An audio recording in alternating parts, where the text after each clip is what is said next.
तो स्वयं फकीर हूं, घर बार छोड़ करके निकला हूं।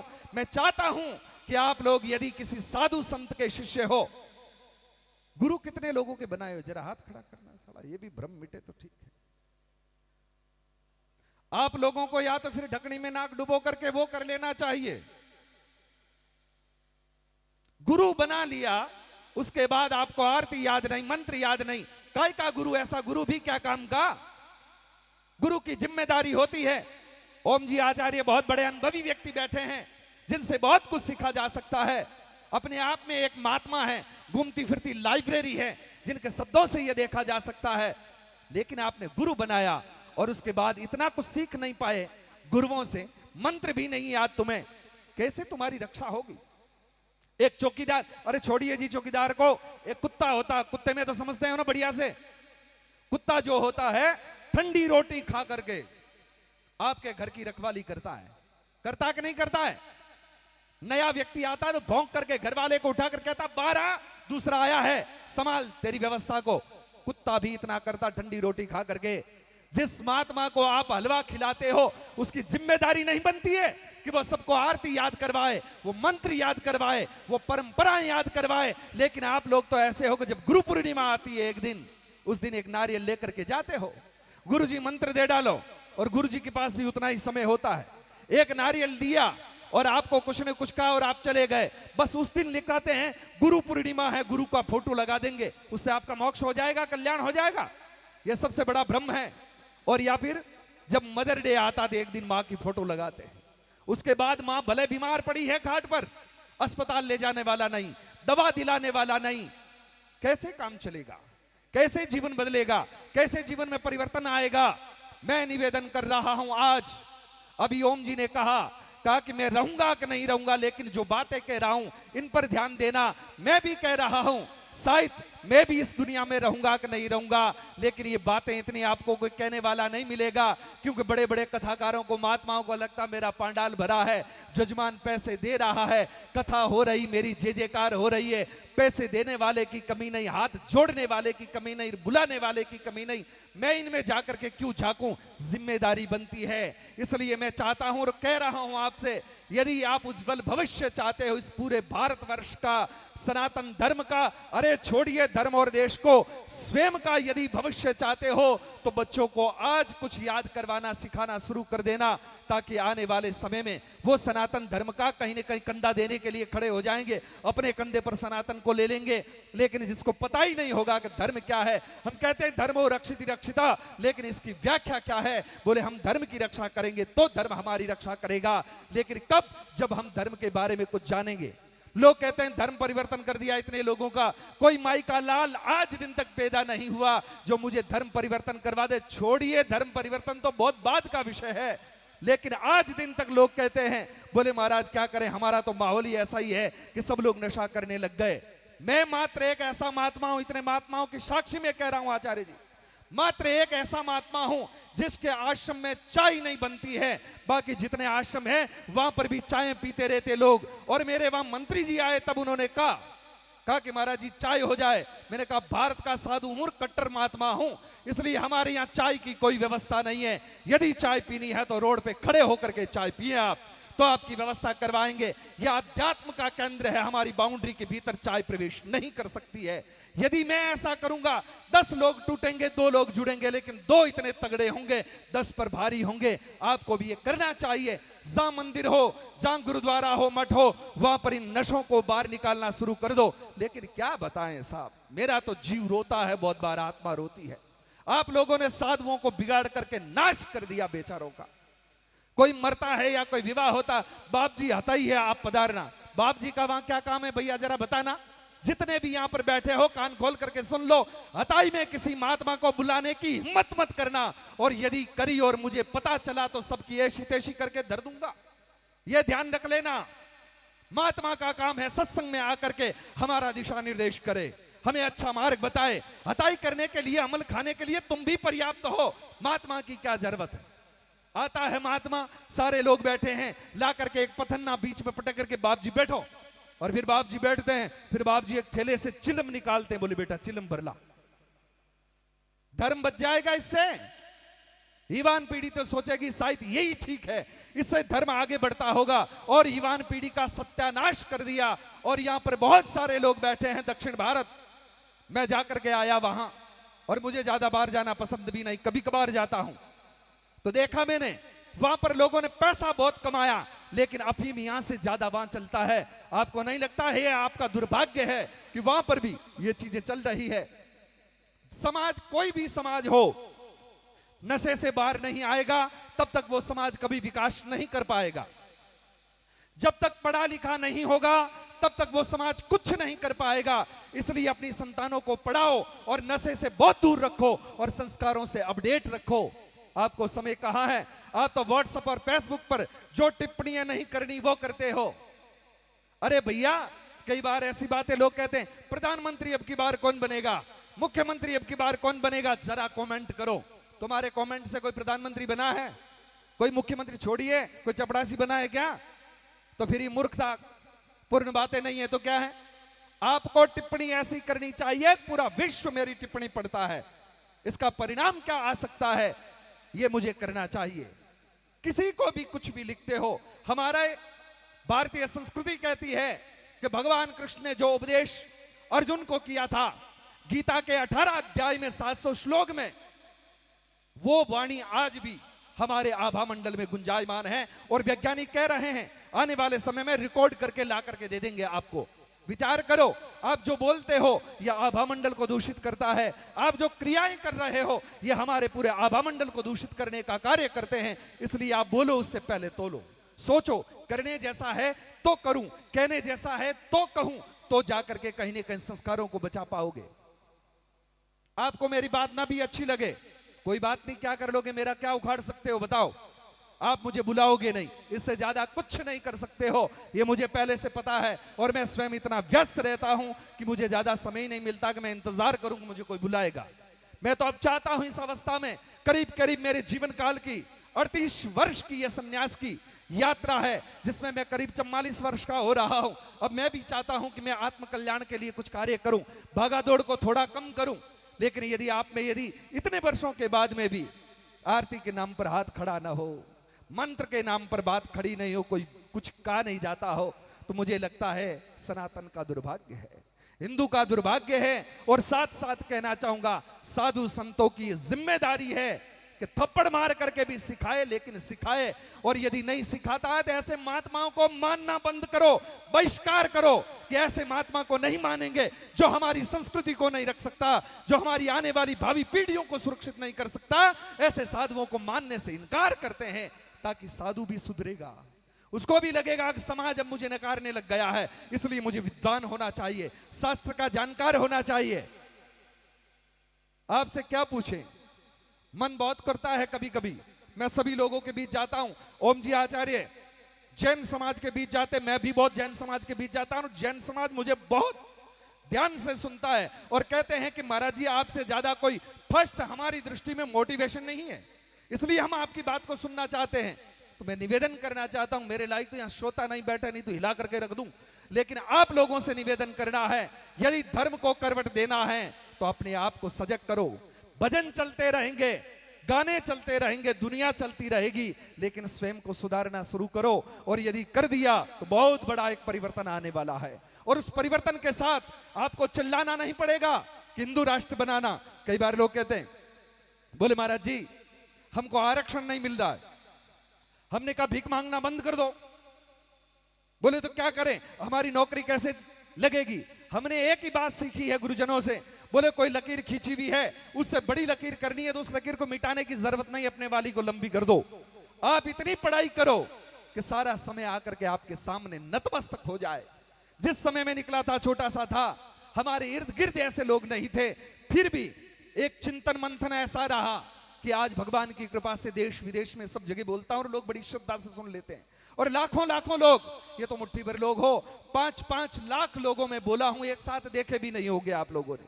5-5 लाख लोगों में, मंदसौर की धरती पर 5 लाख लोग थे उस समय मैं बोला था, और पूरे भारतवर्ष से 500 महात्माओं को बुलाया था। उस समय भी धर्म संसद में मैं एक ऐसा व्यक्ति था, वहां पर भी बोला, इतना नहीं सुनिएगा, मुस्लिम समाज में 50,000 लोग थे जिसमें सनातन धर्म का कोई एक धर्म गुरु था तो वो मैं था वहां पर। और उन लोगों ने भी कहा महाराज जी हम आपकी बात को हृदय से स्वीकारते हैं, क्योंकि हम पूर्व में हिंदू थे और इस बात को हमने सिद्ध किया।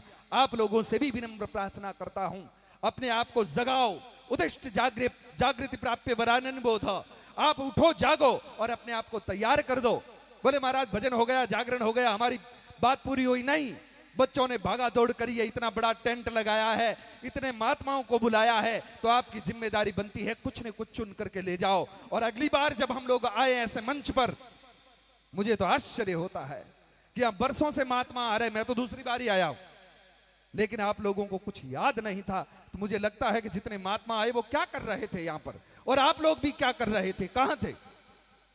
अब की बार आप सभी को गायत्री मंत्र याद होना चाहिए, हनुमान चालीसा याद होना चाहिए, और मैं वो व्यक्ति हूं कहीं से भी खड़ा करके किसी से भी पूछ सकता हूं। अब की बार तो सरल बातें पूछ रहा हूं, बाकी वेद का मंत्र भी पूछ सकता हूं, गीता का मंत्र भी पूछ सकता हूं कि गीता का श्लोक सुना दो। लेकिन अभी आप उस क्लास के विद्यार्थी नहीं हैं, इसलिए नहीं कह रहा हूं, सामान्य बातें पूछ रहा हूं। लेकिन तैयार हो, इससे पता चलेगा कि धर्म क्या होता है। अरे साल में एक बार आकर के ये भजन वजन सुनने से धर्म नहीं बचने वाला, ये इतना सस्ता मामला नहीं है। धर्म को बचाना है तो स्वयं को बहुत तैयार करना पड़ेगा। और मित्र भी ऐसे बनाओ जो हथेली चाटने वाले न हो, मित्र ऐड़ा कीजिए जो ढाल सरीका हो। ढाल क्या करती है, बोले जब सामने तलवार आती है तो ढाल सामने आकर के रक्षा करती है, और जब युद्ध टल जाता है तो ढाल स्वयं पीठ के पीछे जाकर के लग जाती है। मित्र ऐसा बनाओ, ऐसे मत बनाओ कि आपके जीवन को बर्बाद कर डाले। ऐसे मित्र भी क्या काम का, इसलिए चाहिए। और यदि आपके पास शब्द ना हो तो रामायण से लो। रामायण कहती है किसको मित्र बनाना चाहिए, तो धीरज धर्म मित्र अरु नारी, आफत काल परख ये चारी। बोले चार जो है आफत के समय में काम आते हैं। कौन कौन, सबसे पहले धैर्य। व्यक्ति कैसी भी स्थिति आ जाए धैर्य नहीं खोना चाहिए। मार साहब कहां रहे, ये रहे। आप एक टीचर हैं, गुरु हैं, आप इतने जल्दी उफन गए, ये ठीक नहीं था। हाँ हालांकि आप अपनी जगह शायद सही होंगे, लेकिन इतनी जल्दी नहीं, थोड़ा थोड़ा एक आध भजन और होता उसके बाद बोल देते तो भी चलता, लेकिन इतना जल्दी नहीं कहना चाहिए था। क्योंकि आदमी को धैर्यवान होना चाहिए, धीरज धर्म, और दूसरा व्यक्ति का धर्म होना चाहिए। धैर्य धरती की तरह होना चाहिए, मां सीता की तरह होना चाहिए। और धर्म, गुरु गोविंद सिंह जी का नाम सुना है? कितने लोगों ने सुना, जरा हाथ खड़ा करें, नहीं तो मैं यूं हवा में फायरिंग करता रहूंगा। यही दुर्भाग्य है, बताओ। हम याद महापुरुष को करें तो आपको पता नहीं, किसी वीर पुरुष को करें तो आपको पता नहीं, किसी अवतार को करें तो आपको पता नहीं। अब जाएं तो जाएं कहां। बड़ी दुख की बात है, सिख धर्म के हुए गुरु गोविंद सिंह जी, उनको बंदी बना लिया गया था और कहा गोविंद सिंह तू धर्म को बदल ले। उसने कहा नहीं बदलूंगा। बोले तेरे सामने दो बच्चे हैं, दोनों को दीवार में चुनवा देंगे, फिर तो धर्म बदलोगे? बोले नहीं। बोले ऑप्शन है, या तो सर कटवा लो धर्म बदल लो, या फिर अपने बच्चों को मरने के लिए दीवार में चुनने दो, बताओ क्या करोगे? गुरु गोविंद सिंह ने कहा कि दोनों बच्चों को दीवार में चुना दो। ये बात सुनकर के आपको अटपटी लग सकती है कि ऐसा निर्दयी पिता कैसे हो सकता है, लेकिन उस महापुरुष ने कहा। तब उससे पूछा गया कि गुरु गोविंद सिंह तुमने ये बात कैसे कह दी, तुम्हारे बच्चे हैं, तुम्हारा अंश है, तुम्हारा खून है, इन्हें मरने के लिए कैसे छोड़ सकते हो? तब गोविंद सिंह ने एक बात कही, कहा कि मैं मर जाऊंगा, जिंदा रह गया यदि तो और भी औलाद पैदा हो सकती है। बोले तुम्हें भी काट दिया गया तो? बोले तो मैं मर जाऊंगा और मरने के बाद कहीं न कहीं मेरा जन्म होगा, पशु होता हूं, मनुष्य होता हूं, कुछ भी, औलाद तो मिल जाएगी, लेकिन ये धर्म सनातन नहीं मिलेगा। इसलिए सनातन धर्म को मैं बदल नहीं सकता, क्योंकि सनातन धर्म मेरी आन बान शान, मेरे जीवन का आधार है। इतना जब धर्म के प्रति समर्पित होता व्यक्ति, तब जाकर के धर्म कहीं न कहीं बचता है। भैया मैं आप लोगों को लंगड़ा लगता हूं, बहरा लगता हूं या गूंगा लगता हूं?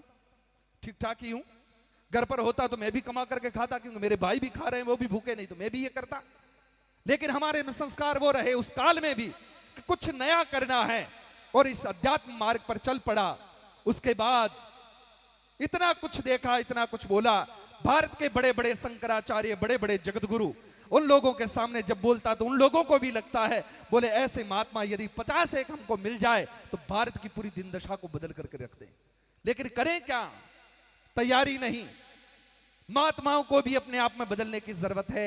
आप लोगों को भी बदलने की आवश्यकता है। बहुत समय हो रहा है, आप लोग भजन सुनने आए थे, लेकिन मैं आप लोगों का वैसे ही खून पी रहा हूं। लेकिन फिर भी निवेदन करूं, यदि आपको चाहिए कि धर्म को सुरक्षित करना है, आपके बुढ़ापे को सुरक्षित करना है, बच्चों को संस्कारी बनाओ। हर समाज नशा छोड़ रहा है, लेकिन आपका समाज आज भी किसी का विवाह हो, मृत्यु हो और कुछ हो, उसमें भी बार बार बस अमल ही अमल। बंद करो। आने वाली भावी पीढ़ी को पुनः युवान बनाओ, ताकतवर बनाओ, ताकि वो धर्म के पहरेदार बन सके, समाज के पहरेदार बन सके, छोटी संकीर्ण विचारधाराओं से ऊपर उठ करके राष्ट्र निर्माण की बातें कर सके। राम मंदिर बना तब हमें बहुत अच्छा लगा, लेकिन मुझे उस दिन भी चिंता थी कि पूजा कौन करेगा, आरती कौन करेगा। इतने मंदिर बन रहे हैं, लोग कह रहे ये कर देंगे वो कर देंगे, मन करता है कौन आरती पूजा संध्या सेवा करेगा। ये सारी बातों पर चिंतन मंथन करना। फिर अगले कार्यक्रम में जब मिलेंगे तो फिर आपसे बहुत कुछ पूछने वाला हूं, तैयारी के साथ आइएगा। बस मिलते हैं ब्रेक के बाद, एक बार जय घोष करेंगे, बोलिए भारत माता की, सनातन धर्म की। देखो भैया, जिसको भगवान ने 2 हाथ दिए दोनों हाथ खड़े करें। एक हाथ दिया है तो एक करें, और नहीं दिया उससे हमारी कोई शिकायत नहीं। क्या करोगे? बोलिए जय जय श्री राम, जय जय श्री राम, जय जय श्री राम। चलिए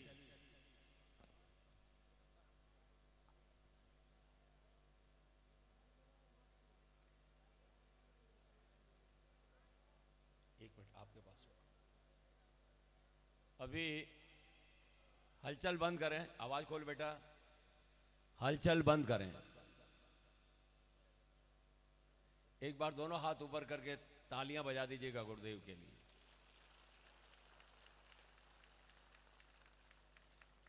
बिल्कुल सच बात है, 40 वर्ष हो गए मुझे भी देश में घूमते हुए, और इन 40 वर्षों के दौरान ये हमारे क्षेत्र का, राजस्थान का, जोधपुर जिले का बहुत बड़ा अहोभाग्य है, जहां पर कि इस भारत की धन्य धरा पर स्वप्न हमारे रहते हैं। इस भारत की धन्य धरा पर स्वप्न हमारे रहते हैं, मगर जो सपनों को साकार करे हम संत उसी को कहते हैं। परम पूज्य विचार राम विचार विजय जी महाराज साहेब ने जो बातें कही है, आपने भी सुनी है, ओम आचार्य ने भी सुनी है। मैंने ये सीखा है इनसे कि मैं भारत का संत, ध्यान से सुन लेना, कहीं ना कहीं काम आएगा। मैं भारत का संत व्यर्थ ही कहना मुझे न आता है, कोई शौक नहीं है इनको बोलने का। मैं भारत का संत व्यर्थ ही कहना मुझे न आता है, मैं हूं ऐसा स्वप्न, मैं हूं ऐसा गीत जिसे आने वाला कल गाता है। मैं माटी में मिल जाता हूं बीज लिए निर्माणों का, और मैं हूं ऐसा गीत जिसे आने वाला कल गाता है। आज नहीं तो कल ये पश्चिमी राजस्थान की संत परंपरा में हम और आप सभी और आने वाली पीढ़ियां भी, कम से कम अभी जो बच्चे सुन रहे हैं वो लगभग आने वाले 50, 60, 70 वर्षों तक तो राम विचार जी के विचारों को कभी भूल नहीं सकते हैं, क्योंकि वफा से प्यार का इजहार किया करते हैं। वफा से प्यार का इजहार किया करते हैं, और भारतीय संस्कृति के सूत्रों को जो हृदय में धार लिया करते हैं। अरे हम हैं लोग क्या, हिमाकत हमारी क्या है। देवता भी ऐसे महापुरुषों को नमस्कार किया करते हैं। बहुत बहुत नमन करता हूं आपकी जवानी को।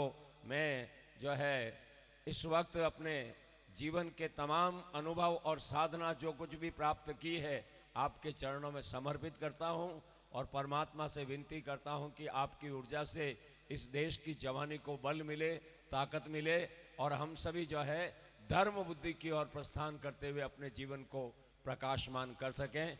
एक बार पुनः जोरदार तालियां बजाइए। आए हुए कुछ मेहमानों का हम स्वागत करना चाहेंगे। मैं आदरणीय कल्याण जी सर से विनती करता हूं कि वे आएं और इस स्वागत की कड़ी को पूर्ण करें। आप बोलो। बहुत बहुत धन्यवाद ओम जी भाई साहब, और आप सभी का हार्दिक स्वागत, अभिनंदन, आभार। इसी बीच में मैं बाबूलाल जी की धर्मपत्नी से आग्रह करूंगा आप आगे आए और सरपंच साहिबा जैनी देवी का स्वागत करावे। बाबूलाल जी गांगड़ भीलवाड़ा, आपकी धर्मपत्नी पधारे हैं, आप आगे आए और सरपंच साहिबा का स्वागत करावे। अपने भारतीय संस्कृति में जो मेहमान पधारते हैं उनका स्वागत करना ये हमारे संस्कृति का अंग रहा है और हमें सदैव इसका निर्वहन करना चाहिए। इसी बीच में मैं संत शिरोमणि श्री राम विचार जी महाराज का स्वागत करने के लिए भंवरलाल जी खुडियाड़ा आप आए और संत श्री राम विचार जी महाराज का स्वागत करावे। इन्होंने बोला था कि भी हुआ नहीं। अच्छा, परमेश्वर जी का होना है।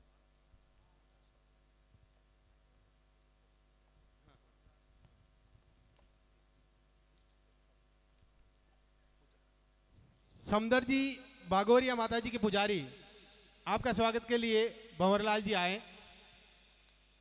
समदर जी बागोरिया माता जी के पुजारी हैं, उनके स्वागत के लिए भंवरलाल जी पधारे। सरपंच साहिबा, आपके द्वारा इस मंदिर के लिए रास्ता चौड़ाईकरण की घोषणा थी, वो भी पूर्ण की। जो अतिक्रमण था उसको हटवाया, उसके बाद में उसके ऊपर जो ब्लॉक लगे हुए हैं ब्लॉक लगवाए, सीवरेज लाइन डलवाई। उसके साथ में इस प्रांगण में भी इन्होंने अपने पंचायत के फंड से कार्य करवाया। इसके लिए हम आपके आभारी हैं और इसी प्रकार से आप हमारा सहयोग करते रहेंगे, इसी आशा और विश्वास के साथ में हम आपका आभार, अभिनंदन और स्वागत करते हैं।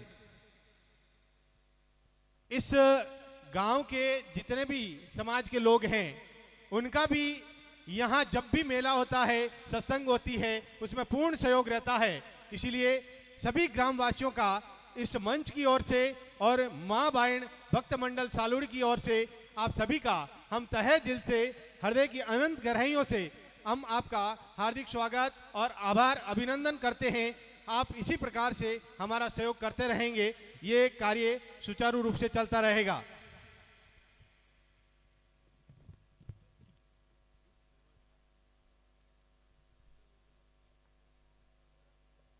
समदर जी के स्वागत के लिए भंवरलाल जी खुडियाड़ा, भंवरलाल जी गांगल खुडियाड़ा, अचला जी चावंडा आ जाए, अचला जी चावंडा जहां कहीं भी हैं आ जाएं।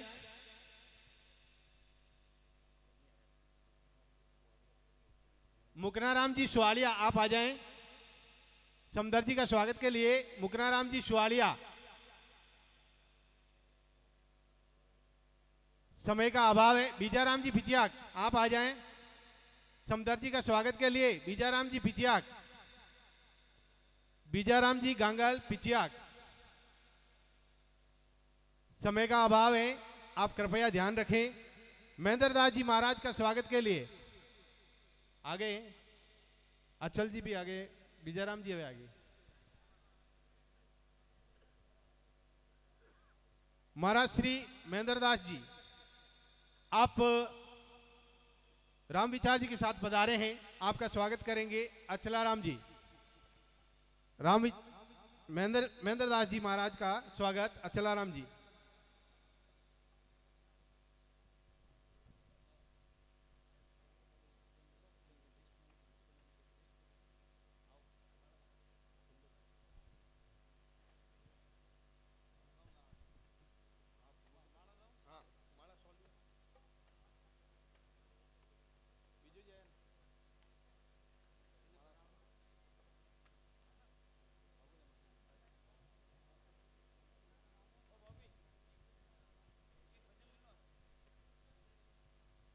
इसी बीच में स्वागत की अगली कड़ी में जो भी महानुभाव और संत वृंद पधारे हैं उनका स्वागत किया जाएगा। इसी बीच में कलाकार बंधुओं से आग्रह रहेगा आप अगले कड़ी में अपना भजन प्रस्तुत करें। भजनों की इस सरिता को निरंतर बहाते रहें।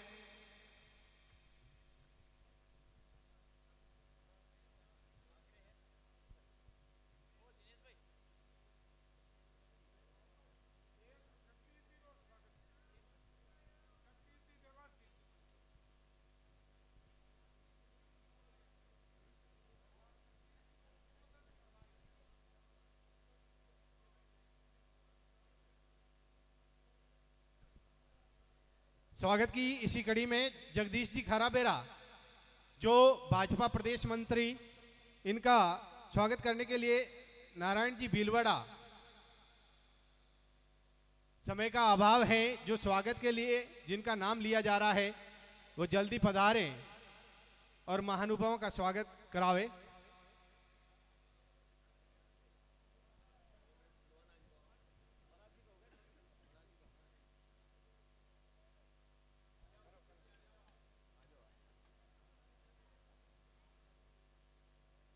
बाबूजी,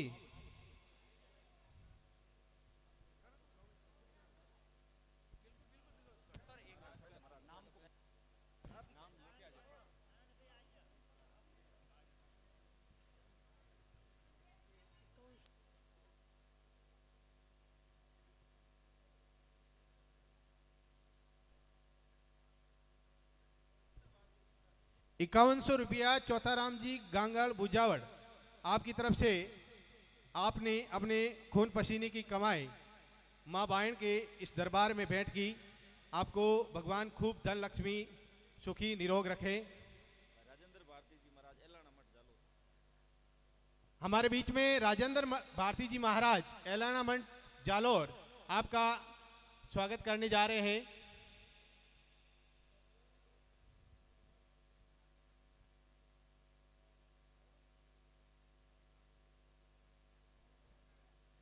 ₹5100 नेम जी बाछावत पिछियाक आपने भी माँ बायन के दरबार में भेंट किए हैं।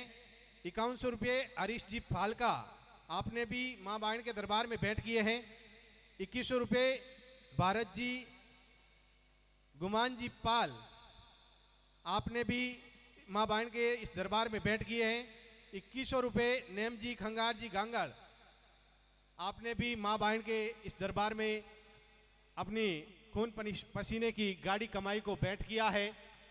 मैं माँ बायन से अरदास करता हूँ कि आप हमेशा सुखी निरोग और धनवान रहें और हमेशा समर्थ उन्नति प्रगति करते रहें।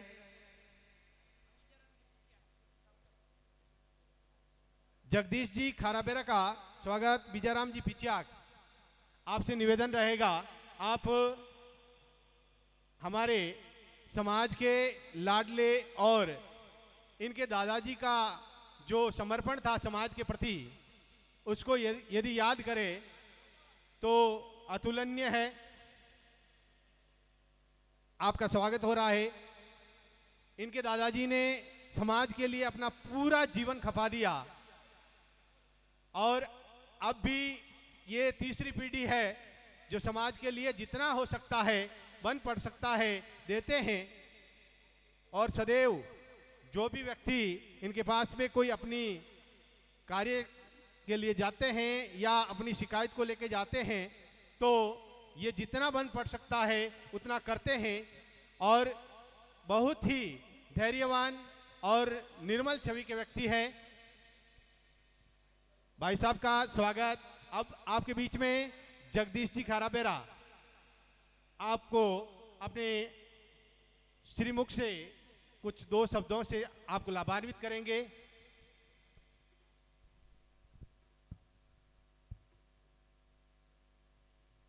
बोलिए बायण माता की।